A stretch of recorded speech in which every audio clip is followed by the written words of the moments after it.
March 15th, 2021, 8:30 in the morning. That's when I threw 17 pill bottles in the trash. 17. My doctor said I'd be dead in 6 months. 3 years later, he asked me for my secret.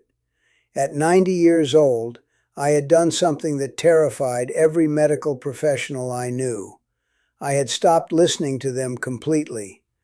The sound those bottles made hitting the bottom of that kitchen trash can still echoes in my head, like dice rolling, like my life finally starting over.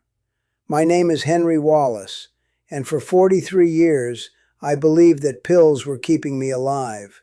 I was wrong, dead wrong. It started innocently enough, 1978. I was 47, working double shifts at the Ford plant in Dearborn. My blood pressure was running a little high during my annual physical. Nothing serious, Doc Peterson said, just a little white pill, one a day. Insurance, he called it. Better safe than sorry, Henry. That little white pill became my morning routine. Coffee, toast, and that tiny tablet that was supposed to protect my heart. For 2 years, everything seemed fine. Then 1980 hit like a freight train. The plant started laying people off. The stress was eating me alive. I'd wake up at 3 a.m. with my heart pounding, sweating through my sheets. Back to Doc Peterson. Anxiety, he diagnosed. Very common in men your age dealing with job uncertainty. Another pill. This one was blue, small and round. Just until things settled down, he promised. But things never settled down. By 1985, I had 5 pills rattling around in my daily routine. The blue one for anxiety. The white one for blood pressure, a yellow one for my cholesterol that had crept up, a green one for my stomach that couldn't handle the yellow one, and a red one to help me sleep because the blue one kept me wired all night. My wife Margaret used to set them out for me every morning in a little plastic container with the days of the week printed on top, Monday through Sunday, 5 little compartments filled with chemical promises. "At least you're taking care of yourself," she'd say, kissing my forehead as I swallowed them with my orange juice. Taking care of myself. That's what we called it. But something strange was happening. The more pills I took, the worse I felt. Not dramatically worse, just diminished. Like someone was slowly turning down the volume on my life. My energy dropped. My appetite disappeared. My mind felt foggy, like trying to think through cotton.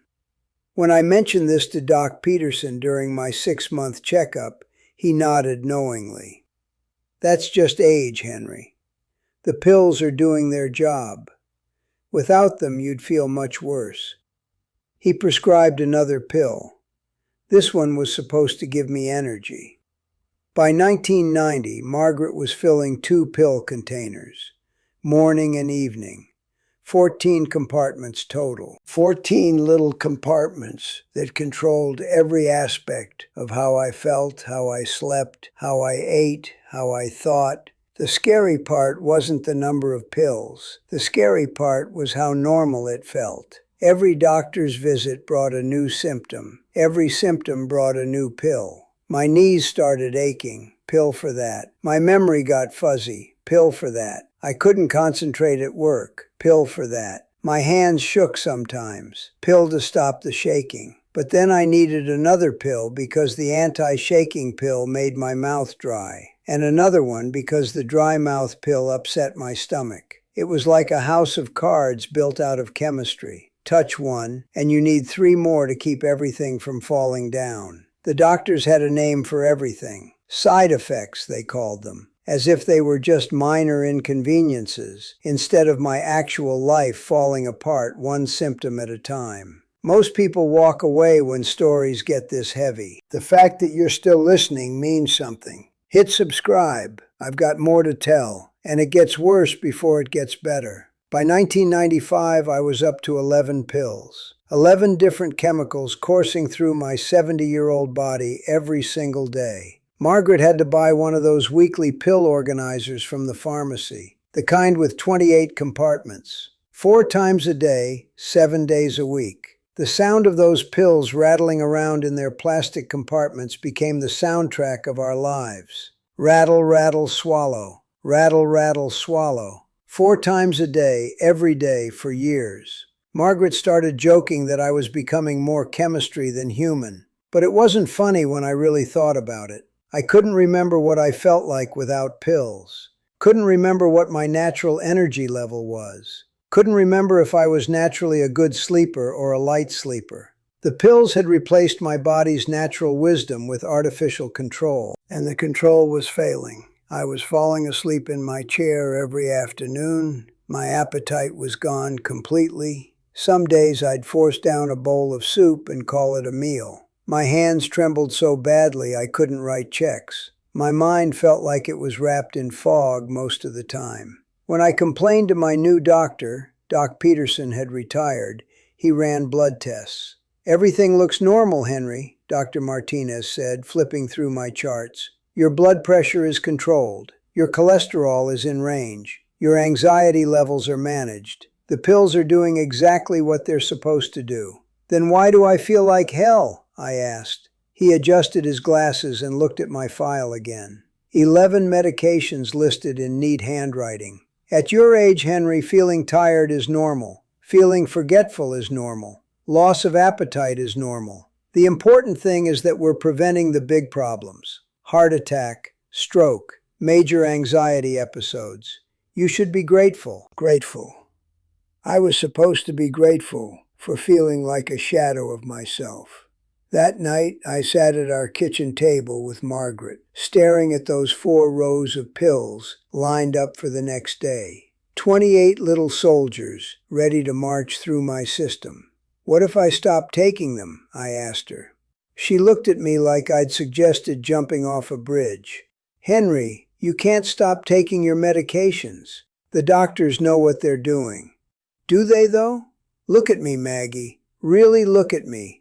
Do I seem healthy to you?" She was quiet for a long time. Finally, she reached across the table and touched my hand. "You seem tired, baby, but you're alive. And at 71, alive is what matters." That became our family motto for the next 20 years. Alive is what matters. Never mind the quality of that life. Never mind that I was sleeping 14 hours a day. Never mind that I couldn't taste food anymore. Never mind that I felt like I was watching my life happen to someone else. I was alive, and that's what mattered. By 2005, at 81 years old, I was taking 16 different medications. 16. Margaret had died 2 years earlier, and my daughter Lisa had taken over managing my pills. She bought me one of those automatic dispensers that beeps when it's time to take your medication. 4 times a day that machine would beep, and I'd shuffle over and swallow whatever combination of chemicals it dispensed. I didn't even know what half of them were for anymore. Lisa would take me to my doctor appointments, and Dr. Martinez would add another pill or adjust a dosage, and I'd nod along like it made sense. But nothing made sense anymore. I felt like I was dissolving from the inside out. My personality, my preferences, my natural rhythms, all of it was buried under layers of pharmaceutical intervention. I read something that changed everything. It said patience after 60 is the fastest way to die forgotten. My doctor said wait. I stopped waiting. That guide is in the description below. The breaking point came in 2020. I was 87 years old, taking 17 different medications, and I couldn't remember the last time I'd felt genuinely good.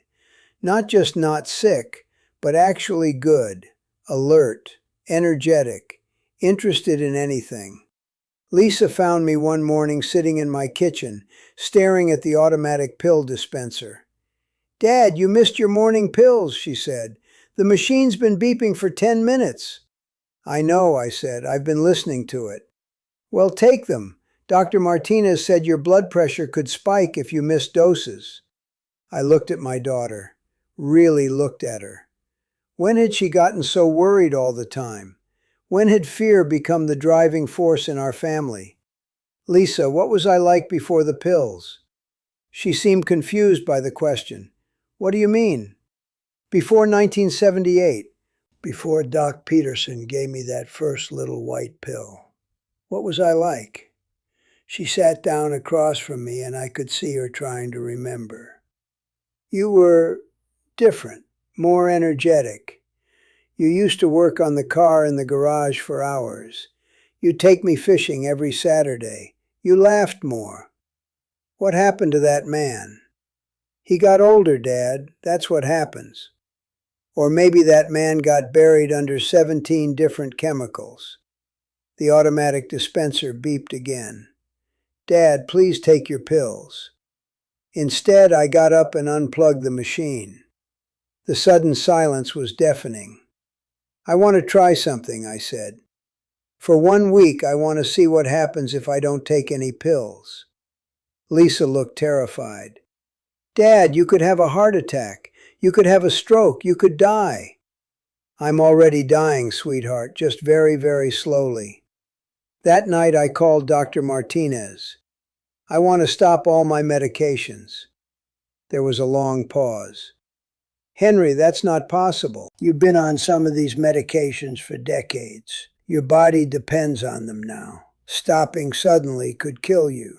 What if I taper off slowly? Absolutely not. These medications are keeping you alive. Your blood pressure would skyrocket. Your anxiety would be unbearable. Your cholesterol would go through the roof. I cannot and will not support this decision. I hung up and made a decision that terrified everyone who knew me. I was going to trust my body more than I trusted the medical system. Starting the next morning, I began reducing each medication by half. Not stopping cold turkey, I wasn't stupid, but cutting everything in half and seeing what happened. The first week was rough. My blood pressure did spike. I felt anxious and jittery. My sleep was terrible. But something else happened that I hadn't expected. My mind started clearing. It was subtle at first, like fog lifting slowly off a lake. But by day 10, I was thinking more clearly than I had in years. I could remember conversations. I could follow the plot of a TV show without getting confused. I could read an entire newspaper article without forgetting what the first paragraph said.